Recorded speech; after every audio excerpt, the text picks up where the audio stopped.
Self-preservation is an incredibly important human tendency. We are constantly doing whatever we can to prolong our existence and to avoid injury or discomfort.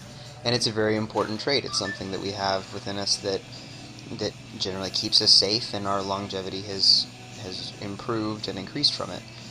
But I do feel like oftentimes it becomes so developed in our personalities and so developed in what we do that we let it limit what we're capable of producing, because a lot of the times when you want to produce something at a high level, when you want to do something great or you want to do something that you haven't done before, you have to push past the point of what we may consider to be perfectly safe, and you kind of have to push the envelope. And I really experienced that in this workout. I had a 5x5 at 585 scheduled, and after this first set of 585, I walked over to check my camera, and I noticed that I was having some issues with some pain in my the middle back around my rib cage on the right side, and I believe that I may have dislocated a rib in that first set. I'm not quite sure where. Maybe a combination of some strain and just some bad positioning on the last rep. It was pretty hard for me to see and notice on the video, but all I know is the feeling afterwards. And I kind of told myself there, uh-oh, you got 4 more sets of this if you want to do it. And my rule whenever I run a program like this is if you miss, you can quit, but until that happens, you can't. So I told myself I was going to get back onto the bar and I was going to try it, and this may be a good idea, this may be a terrible idea.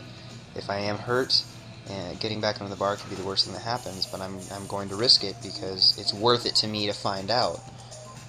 And so I got under the bar, and my second set felt better than my first, regardless. And as I continued to go through these work sets, I continued to not fail. I continued to overcome the situation, and I got 20 reps more than I would have at 585 than I would have if I would have just walked away.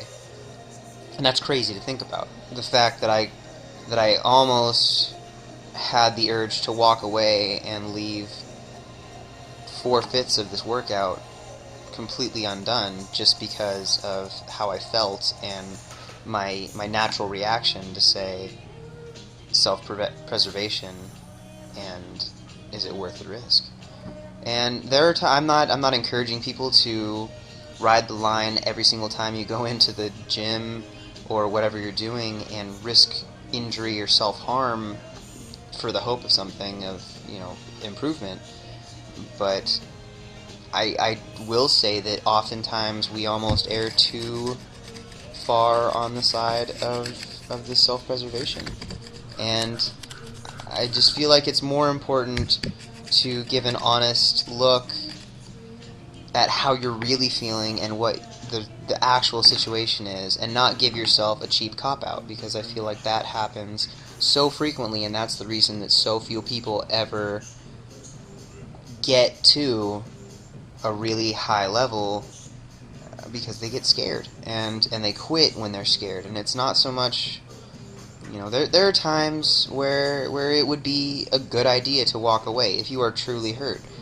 I had something that clearly was not as serious as my initial reaction thought it was, and it took a little bit of processing to figure that out.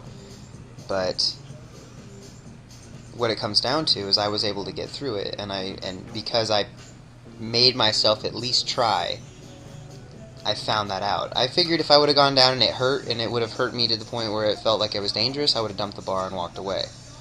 But when you're willing to push yourself to that point, and you're willing to not take the easy way out, you can surprise yourself quite often.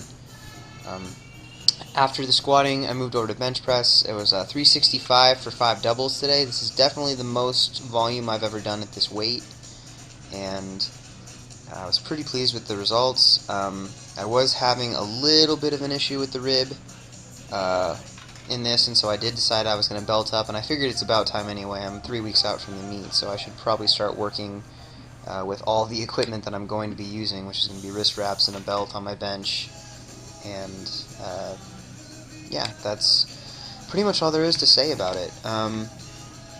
Would I recommend everybody decide to keep going in a squat workout after they feel like they've dislocated a rib? No, I wouldn't recommend that. But I would encourage you all to not sell yourself short as frequently as we tend to. We have a tendency to really not have enough faith in what we're capable of doing and what the performances that we're capable of putting on. And so be honest with yourself and don't take the easy way out, because working harder will generally render you better results in the long run. And there's a time to play it safe and there's a time to push it, and you have to be willing to honestly assess when those times are and when is the appropriate time to do more than you've done. So thank you guys for watching. If you enjoyed the video, please leave a like rating or a comment. Share with your friends and subscribe if you've not. Love to have more brothers and sisters along with the grind. And other than that, I will be back in the gym actually tomorrow evening, and we'll be posting up another video, and so hopefully everything paid off and things go well. Thanks again. Bye.